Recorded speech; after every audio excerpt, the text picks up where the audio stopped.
হয় মই বৰ্তমান উপস্থিত আছো দিচাংবাণীত য'ত সোণাৰু কাঞ্চন কৃষ্ণচূড়া মহোৎসৱ অনুষ্ঠিত হৈছিলে আৰু আজি অন্তিম দিনা এই মহোৎসৱৰ যি সাংস্কৃতিক কাৰ্যসূচী আছিলে তালৈ আহিছিলে বলিউডৰ প্ৰখ্যাত সংগীত শিল্পী বিনোদ ৰাথোৰ যিগৰাকীৰ কণ্ঠৰে আচলতে দেশবাসীক মন্ত্ৰমুগ্ধ কৰিছিলে 90 দশকৰ পৰাই আৰু সেইগৰাকী কণ্ঠশিল্পী আজি এই যি সোণাৰু কাঞ্চন কৃষ্ণচূড়া মহোৎসৱ তালৈ আহিছিলে মই এই পৰিৱেশ ইয়াতে সংগীত তেওঁ পৰিৱেশন কৰিলে আৰু আমি তেওঁৰ ভাষ্য ল'ম তেওঁ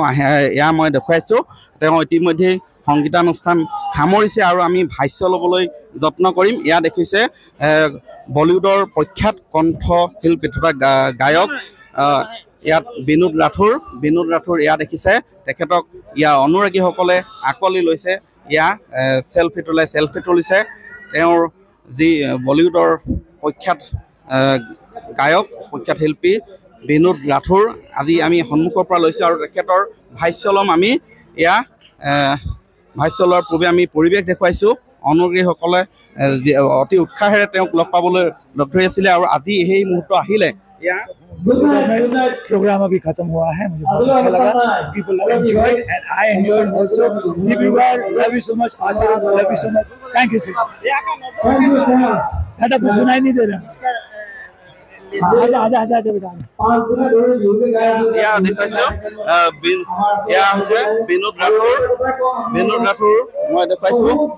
সংগীত শিল্পী यहाँ का